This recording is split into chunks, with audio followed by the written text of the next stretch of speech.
Hey, I'd like to welcome you to another episode of Mission Matters. My name is Adam Torres, and if you'd like to apply to be a guest in the show, just head on over to missionmatters.com and click on Be Our Guest to apply. All right, so today I have Samuel Juguna on the line, and he is CEO and founder over at Chumz app. Sam, welcome to the show. Thank you, Adam. Thank you for having me. And thanks. All right. So, for everybody listening, this is part of our Milk and Global conference series where we highlight and feature some of the attendees that went to the conference, speakers, panelists, and just people that are involved with the Milken Institute in general. So, Sam, correct me if I'm off on this. You went to the Milk and Global conference this year, yes? Yes, correct. Yeah. Now, have you been before? Is this your first time? Talk to us about your experience. It was my first time. I think what I can say it was a lot. I mean, I met so many interesting people, a lot of conversations and very short breaks, and you're back to conversation. So it was overwhelming in a good way. Yeah, that's amazing. Yeah, so what was one of your favorite parts of the conference? I know it can be overwhelming, especially your first time, but what was one of your favorite parts? Was it the panels, the content, the networking? I don't know. What was your favorite? I think the networking was pretty interesting for me because I got to meet people that ordinarily wouldn't Mm, imagine to meet, and we have a casual conversation or just a conversation about what you're building, hearing the experiences. That was very key for me. I think the other one was also learning from people from different parts of the world doing something that is similar. mm, Interesting enough, also what we are doing, they reached out on the networking platform under Milken, hmm. and from that they would share the experiences, how they have done the same approach in a different way, and we would see synergies around, what Yeah, else we together. totally agree with you there. Let's switch it up a bit here. I want to get into what you're doing over at Chum's app. So maybe first thing first, tell us about your company. Yeah. So my company, we define it as a goal-based savings and investment app that uses behavioral psychology and gamification to guide people on how and when to save. In a nutshell, what we mean by that is creating a more interesting, fun, gamified way of achieving your financial goals. How'd you come up with this idea? I think it stems from a personal problem that I had, whereby I would have my banking app, I would see all these other banking avenues. But then again, the motivation for me to move my money from my pocket into the savings channel was a bit taxing. So the question Mm, was, is there a way I can make this interesting? How can I make saving more seamless in a way that I would save, tying it to things that I like? For mm, example, is it possible I get a savings prompt based on how my football team is performing? hmm. And out of that, I saw it as a way of achieving my own, scratching my own itch. And from the research I did, I also found it was also a common problem with people who were also banked, but also people who were unbanked. But then they had the gap between intention of saving and actually saving, which is a habit gap. So with the Mm. behavioral aspects and gamification, it was my way of driving myself to save and ultimately in a broader context, also other people to save and invest. Now, you mentioned bankable and unbankable. Can you define that a little bit? I don't want to assume that everybody listening kind of understands the overall banking landscape and what that means. Yeah, correct. So, in the context of sub-Saharan Africa and more so, for example, in Kenya, a lot of people don't have bank accounts in the traditional sense, whereby you walking into, say, a big bank, you have an account there, the money you get goes into that account, you can get loans, you can save in that account. Hmm. That's actually not the norm in when you come, for example, in sub-Saharan markets. So Hmm. we have a segment of a lot of people who are unbanked in the sense they don't have those traditional bank accounts. But now through technology, you're having solutions such as mobile money that are coming to fill in that gap. Yeah, Mm. so that's how we define that. Yes. Yeah. And where are you at with the project today? Talk a little bit about the numbers and the rollout of Chum's app. Yeah. So we started building the idea started tinkering with it in 2019. I think it was my pet project during COVID in Mm. 2020. Mm. Then once we had the minimum viable product, I shared it with a number of friends.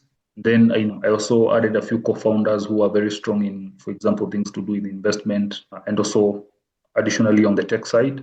Hmm. Then once we saw people actually liking what we had, and this has to do with how they are depositing money, we went to the regulator in 2022 and we were given the authorization to go live to the public. So since then, in now we are clocking around 2 years and 8 months. We've been able to mobilize people to save for over 1 million goals. Wow. Money that has been saved through the platform is over $50 million. something we're very excited about. And I think, That is uh, very exciting. Congratulations. That's life-changing money. It really is. yes, and I think what makes it even more interesting is most people who have been saving on the platform per transaction is less than $1.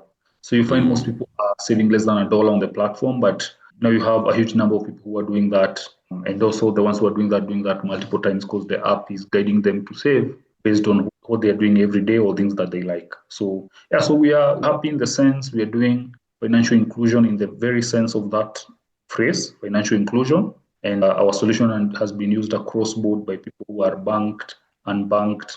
And the icing on the cake is the other day I was walking in the street, someone recognized me and she said hi, and she said her maternity plan had been purely done on the platform. So, Wow. yeah, which I felt it's pretty exciting hearing people using it in all manner of forms. We have also seen people save for prosthetic legs on there. Wow, what an amazing story. And now you mentioned this is in sub-Saharan Africa now. Are you rolling this out to other parts of the world as well, or talk to me a little bit about that? Yeah, so we are live in Kenya. In Mhm. Kenya, we have been voted the best savings app 2 years in a row. Oh, congratulations. That's a huge accomplishment. Yeah, in February, we did a soft launch in Rwanda. And then the soft launch is to enable us to learn more about the culture of saving there, but Hmm. also to make sure all the nuances we might have missed are catered for. And then now, this half of the year, we are looking to go live into Uganda and Tanzania, where we've been given approvals. And then, Mm. yeah, so that's something we are pretty excited about. Yeah. Talk to me about your vision for this long term. Like, where do you see this going?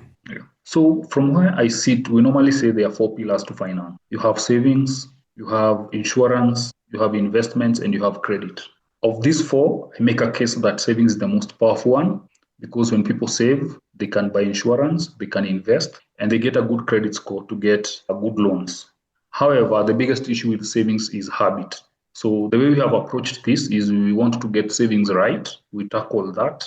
People can save with ease. They can be able to save with things that they like based on their everyday transactions or things that they like. Once we do that right and you get the critical mass, the idea is now to layer the other three key pillars of finance, whereby through the platform we are able to now provide insurance for people who are they have created goals for insurance. People can get a good credit against the savings they have on the platform.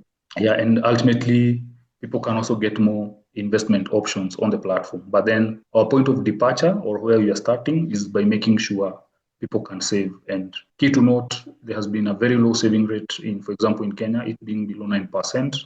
Average in sub-Saharan Africa being below 15%. So we are looking at making that work, and then we can introduce the other pillars, the other key three pillars of finance. And our view is doing that on a continental approach, where in the next 3 to 4 years, we're targeting to be in at least 12 countries. Oh, that's wonderful. I'm curious about as you're going, from country to country, is the app change a bit? Are there any nuances culturally or otherwise, or is it kind of universal, like in terms of its functionality? I'm just curious on how that piece works. Yeah, that's a great question. So one of the things you learn is savings is very cultural based. There are Mm. things that are pretty much common across board, like the motivation to save is there, but then Yeah. how people do it is very different. A case in point, you'll find like in most sub-Saharan countries, the biggest or the best way people save is when they come together as a group. So you have me, Adam, and maybe Irene. We come together and we pull our funds, and then we'll be saving. We'll set a schedule on when we'll be saving. And if you go to the behavioral psychology balance, the reason why that works is because of the social nudges. Us Mm. doing this as a group, it means it's now something that is fun, it's Mm-hmm. interesting, and we nudge each other towards achieving that goal. And if you as Adam, if you don't save, then you feel like you're letting the group down. Yeah. So that's across board. So on the app, what we have done, we have created a group feature where people can pool funds, but then it also adds the social function. You can chat. If you deposit, the app automatically tells all the other people Adam has deposited. Would you also like to deposit? Working on those nudges. Oh, And then the that's same thing. cool. Yeah. And yes. So in that way, there are things that are common. Mm-hmm. But then what we have tried again to make be unique in each country, one of the things we are doing is localizing even the name of the app to each country. Mm. In Kenya, we are going by the name Chumz. If you go to Rwanda, we go by the name Tunzi, which comes from the word Ubutunzi, which means wealth. Mm. And for example, there you'll find the culture of saving is very much inculcated in the way they do things. You find there people save more, they have more patient capital. If you go like in a market like Tanzania, There we are using a different phrase. We are localizing even the app in terms of the language so that it's relatable. And also the fund managers or the fund managers we use for that market are local fund managers who understand how to position financial products. The other last thing we are trying to do is also hyper-localize the financial language you use on the app. So, and the example I normally give for that is if you have grown up seeing goats, and the examples we are giving you about financial literacy have to do with horses or cows, it will be a bit of a struggle for you to get the concept using things that are foreign to you, even in terms of example. Yeah, so that's the other thing we're trying to do, to hyperlocalize the content based on the way people transact and how they understand how money works. We're also trying to do a bit of that for each market, but we do have a framework for that on certain concepts. Man, Sam, that makes so much sense. I love it. It's so logical. It makes sense. And I can see how people would use this, and especially that gamification side of things. Like, it's going to help a lot of people. I think that's wonderful. Sam, this has been really, great having you on the show today, learning more about your app and really how you're changing finance and financial literacy really on the continent. That being said, if people are listening or watching this, and if they want to learn more about Chumz app or connect, I mean, how do people do that? Yeah, they can go to our website that is on Chumz. That's chumz.io, www.chumz.io. That is chumz.io. There you'll find our contacts, whether it's partnership or reaching out. If you want to talk to me directly, just ask for Sam, the CEO, and I'll be happy to connect, and we have a good conversation and we see how we can push this impactful agenda forward. Amazing. And for everybody listening, just so you know, we'll definitely put the links in the show notes, so you can just click on the link and head right on over. And speaking of the audience, if this is your first time with Mission Matters and you haven't done it yet, hit that subscribe or follow button. This is a daily show. Each and every day, we're bringing you new content, new ideas, and hopefully new inspiration to help you along the way on your journey as well. So again, hit that subscribe or follow button. And Sam, thanks again for coming on the show. Thanks a lot, Adam.